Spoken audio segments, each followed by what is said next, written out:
디지털 치료제란 말을 들어보셨는지 모르겠습니다. 의료 영역에도 기술의 발전이 가속화되면서 새로운 변화가 일어나고 있습니다. 디지털 치료제는 사실 이미 예전부터 존재하던 개념이었습니다. 디지털 치료제 얼라이언스란 단체에서 말하는 정의를 인용하면 디지털 치료제는 의학적 이상 또는 질병을 예방 관리 혹은 치료하기 위해서 고품질의 소프트웨어 프로그램을 통해 근거 기반의 치료적 개입을 제공하는 것이다 라고 합니다. 사실 여러 애플리케이션이나 게임 혹은 VR에서 어떤 질병에 효과가 있다고 한 사례가 많았지만 그 중에 임상시험을 통해서 입증된 고품질의 것들을 디지털 치료제라고 부르자는 합의 정도로 이해할 수 있을 것 같습니다. 디지털 치료제가 언제부터 있었냐를 보면 2010년 웰닥에서 당뇨 관리 프로그램으로 FDA 승인을 받은 것이 먼저 얘기됩니다. 이후 2017년 페어 테라퓨틱스에서 약물 중독 치료 프로그램인 리셋으로 FDA 승인을 받으면서 이 키워드가 뜨기 시작하는데, 리셋의 경우 이전의 웰닥의 사료와는 달리 치료 목적이라는 표현이 포함된 게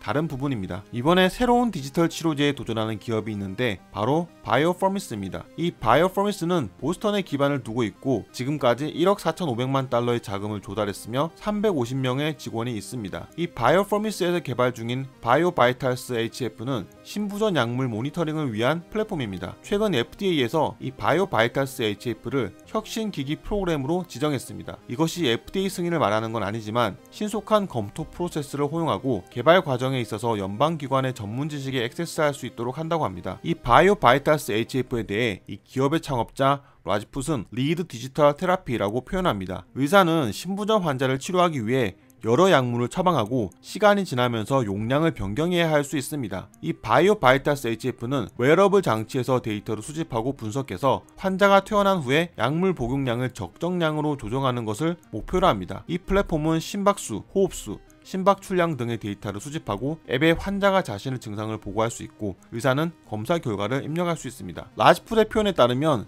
센서와 모바일 플랫폼을 사용해서 환자로부터 수집한 데이터 기반으로 자동으로 환자가 최적의 용량을 받을 수 있도록 한다고 합니다. 이전의 바이오바이탈스 시스템은 환자 모니터링을 목표로 하는데 사이언티픽 리포트에 발표된 논문에 따르면 이 바이오바이탈스는 홍콩의 경증 코비드-19 환자 34명을 대상으로 93% 정확도로 악화 여부를 예측하고 78% 정확도로 입원 기간을 예측했다고 합니다. 하지만 라지풋은 바이오바이탈스 HF가 모니터링 프로그램에 그치지 않고 치료 프로그램이 되기를 목표로 한다고 합니다. 이 의미는 바이오포미스는 이 플랫폼이 단순한 전달 장치가 아니라 그 자체로 약물에 더 가깝도록 노력하고 있다는 뜻입니다. 즉 의사가 소프트웨어 자체적으로 환자 결과를 모니터링하고 복용량을 결정하는 데 도움이 될 수 있는 3개월간의 바이오바이탈스 HF 프로그램을 처방하는 방식을 목표로 하는 것입니다. 그렇게 이 기술을 치료요법으로 시장에 내놓을 수 있으려면 강력한 결과가 필요합니다. 바이오포미스에서 진행한 연구에서는 90일 동안 282명의 환자를 모니터링하고 바이오바이탈스 HF를 사용하는 사람들과 일반 표준 치료를 받은 대조군과 비교했습니다. 이 연구 결과는 아직 공개되지 않았지만 이를 바탕으로 FDA에 데이터를 제출해서 혁신기기로 지정을 받았습니다. 바이오포미스는 피어리뷰 저널에 이 데이터를 제출한 상태입니다. 앞으로의 FDA 승인에 이르기까지 바이오포미스는 빠른 진행을 기대하고 있는 상황입니다. 디지털 치료제란 새로운 영역에서